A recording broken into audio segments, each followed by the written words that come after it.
Hey everybody, KMO here with another Out of My Head video. I have been interested in the topic of universal basic income as a remedy to technological displacement or technological unemployment for a few years now. And yesterday I put up a video talking about it, and that video got more views than my normal video, and I suspect it's because Andrew Yang's name was in the title.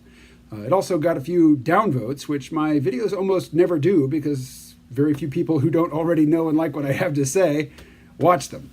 So that also lets me know that that video spread a little further than the normal. So it generated several comments, some of which I will read and respond to now. Johnny writes, most of the poor folks I know, and I was very much in that category myself until not too long ago, work all the time, but their jobs are part-time, minimum wage, no benefits, seasonal and insecure, usually with scheduling conflicts and transportation drama along the way. Instead of UBI, I'd rather see a basic safety net installed. Why not healthcare that doesn't threaten complete debt slavery? I'm not suggesting socialism. I'm merely observing that the system we have now is profoundly soul-crushing. Let's stop pretending there's anything free or market about it. I agree. And I really don't have much else to say about that. Healthcare in particular, man, that is, you can't just personal responsibility your way through it. I mean, people get hurt, people get sick, doesn't matter how careful they are, it doesn't matter how well they eat, it doesn't matter how often they wash their hands. Eventually, you will have need of the medical establishment. And right now, it is set up to maximize profit extraction from you. It is not optimized to provide health care benefits to people.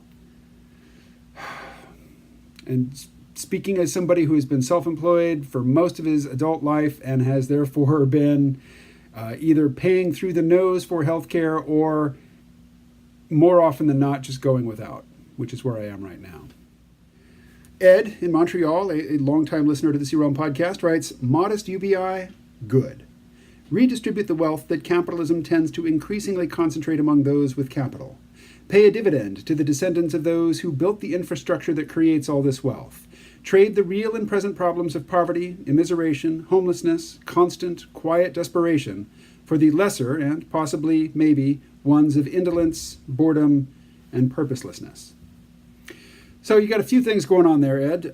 First, yes, the current mode of capitalism that we're in now. And Andrew Yang describes himself in his book as an enthusiastic capitalist. He is not against capitalism, but he is for capitalism in the service of human needs, not capitalism for, just maximizing the wealth extractive properties of, of business at all costs. That's not the sort of capitalism that he wants to promote.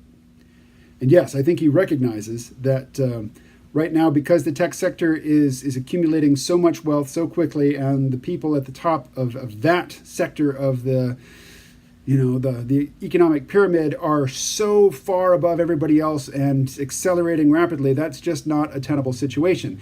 And I believe him when he says that most of the top tech CEOs who are sitting on billions of dollars in personal wealth are good people with genuinely beneficent motivations, but just vowing to give away your money before you die doesn't change the fact that in an economy where certain types of effort, certain types of work, certain types of investment reap huge rewards, while people trading work hours for money, they don't get the same sort of investment. I mean, they don't get the same sort of return on that invested time. Well, that's just, that's going to lead to a lopsided, dysfunctional, and unsustainable situation, which is what we are in.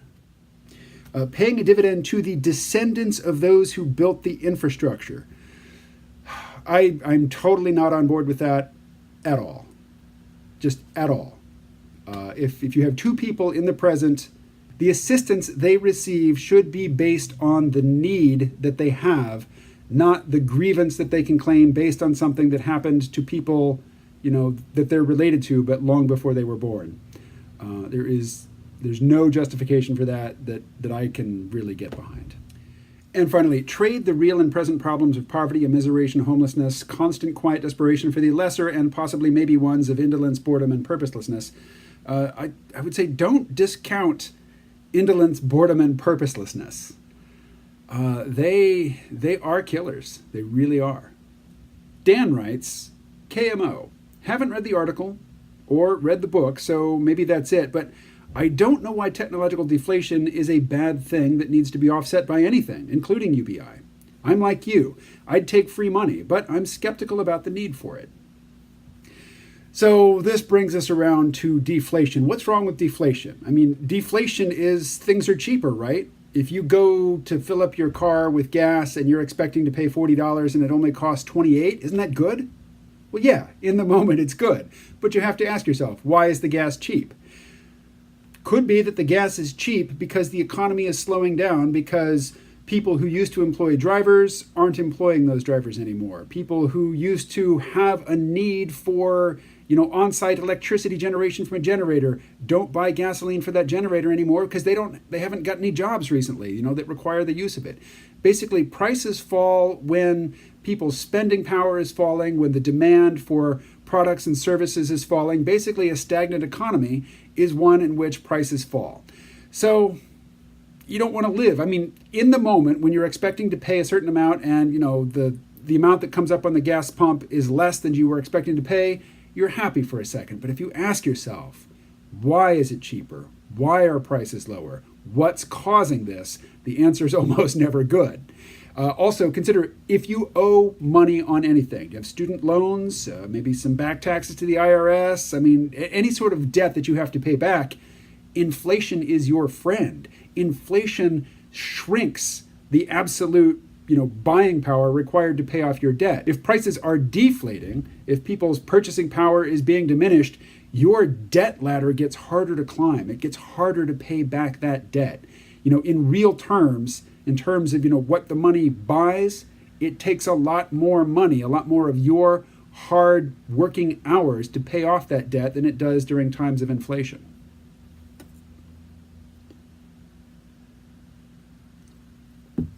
Now, is it a bad thing that, this device, which is infinitely superior to the first iPhone model that, premiered in 2006, costs a third as much as that iPhone did? No, from my perspective, that's a great thing. But why should we care if certain types of gadgets or goods are cheaper and declining in price over time? Well, this is just, it works really well. It's the best smartphone I've ever had. It's a Huawei phone. And it is essentially a commodity now. Whereas a new Galaxy phone or a new iPhone isn't a commodity, it is a prestige item because it is new. People want the new iPhone. The new iPhone, the new Galaxy is going to have some novel feature. It's going to have some improvement over previous models. It's going to be different and better from just your basic Android phone. Your basic Android phone that doesn't do anything surprising. It has, a basic lists of functions that it accomplishes competently for a good price. This is a commodity. You don't really care who makes a nail. You don't really care who makes a screw. You don't really care who makes that generic distilled water that you buy at the grocery store by the gallon. That's a commodity.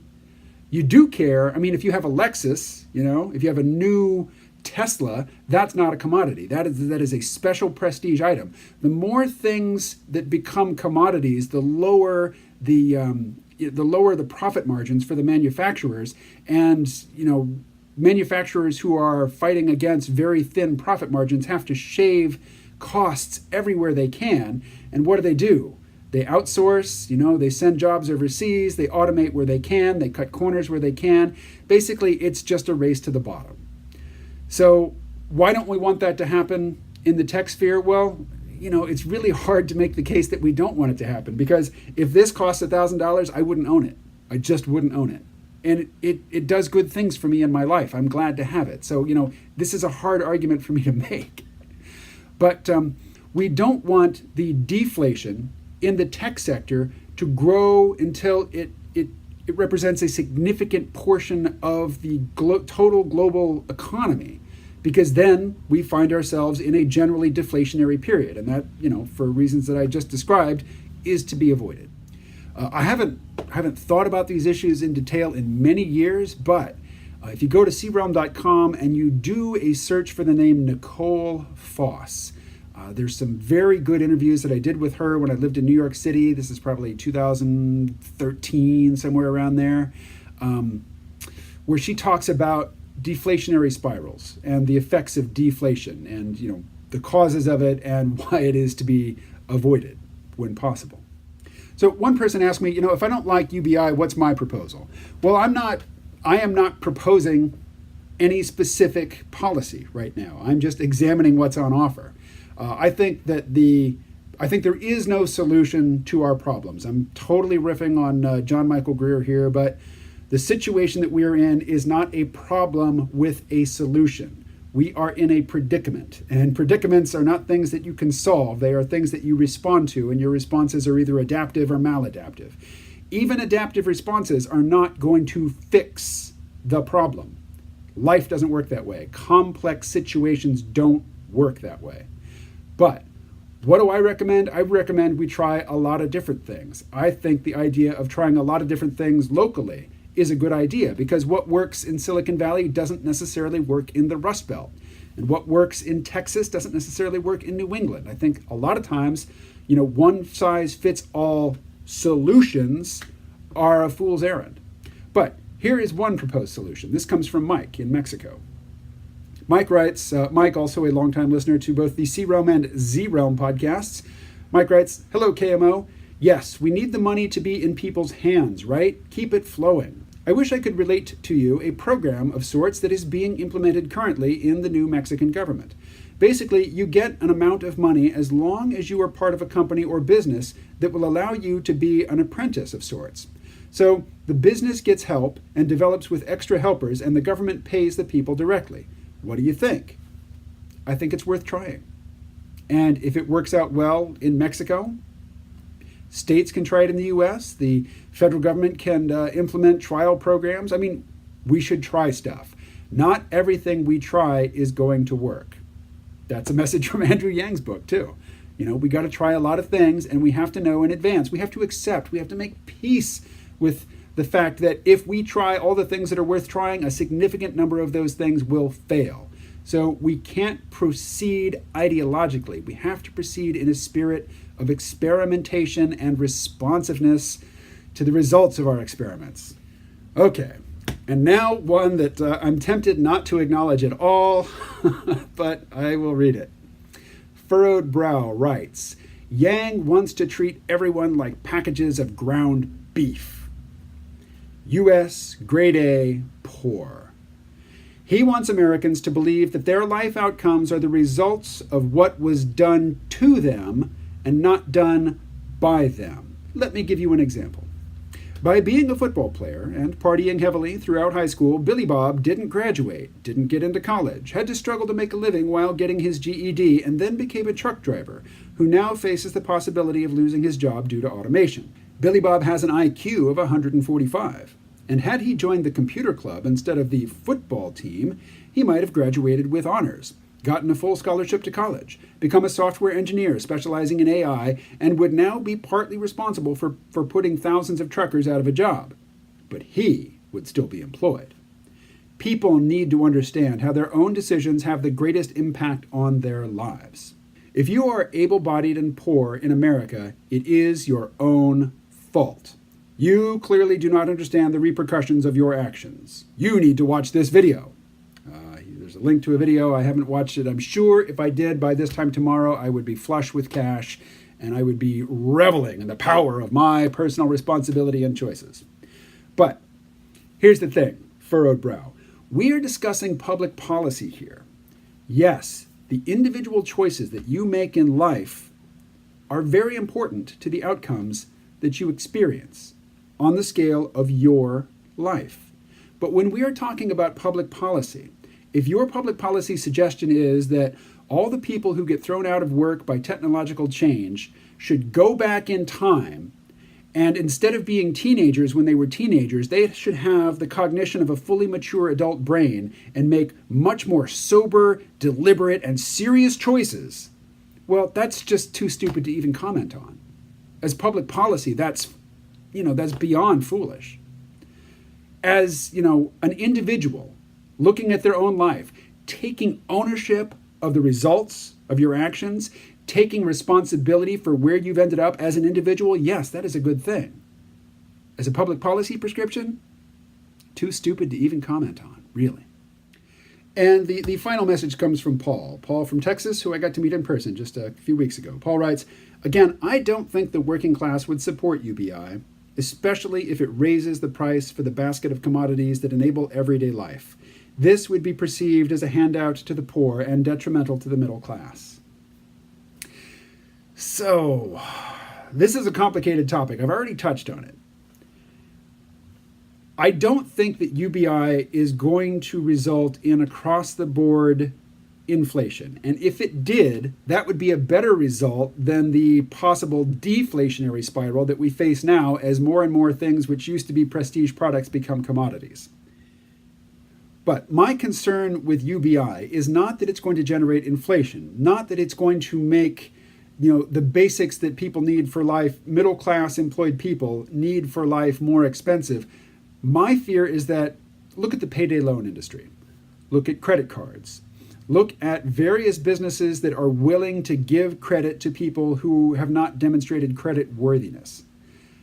These are all means of setting up rents, basically getting people into debt so that you can collect a much larger percentage of their income than they would pay if they had the money to buy things up front, outright, free and clear. This is basically a predatory debt system focused on the poorest people who, for whatever reason, don't have the fiscal, financial wherewithal to spot and avoid rent seeking and debt traps. Unless UBI is accompanied by sweeping legislative reform to prevent that sort of predatory lending and those sorts of debt trap situations, I think that in terms of alleviating misery, UBI could totally backfire and totally make things much worse, could basically take money away from the people who need it to give it to everybody, and then the people who needed it the most are the ones who will benefit the least from it. That's my fear. UBI done wrong could make things much, much worse. I think UBI done right will alleviate some of the situation for a little while, maybe long enough for us to figure out the next adaptation. Honestly, I think that is the very best we can hope from UBI. I think the most likely outcome is that we just discover that UBI is insufficient to address the problems, the situation, the predicament that we face, and we'll have to try something else. What? I don't know. A lot of different things, I think, many of which we have to accept in advance will fail. But the failure of those experiments is par for the course. It cannot be taken as evidence that those experiments never should have been enacted in the first place. So if we look at UBI as an experiment, I say, yes, run that experiment. See what comes of it. If the results are not to our liking, reformulate and run it again. Try things. See what works. Do more of what works. Do less of what causes problems. It's very general, I know. Not a lot of meaty, juicy specifics there, but I think that is the mindset that we need to adopt and stop. First we need to recognize when we are proceeding ideologically, when we are saying, I think we should do this because I believe, I subscribe to a belief system that says that this is always good, that this always produces desirable results. If you're running along those lines, I think that your brain and your cognitive capacities have been hijacked by a mental virus, and you should seek treatment. All right, this has gone on way too long. I must stop, but thank you very much for watching, and I will talk to you again tomorrow.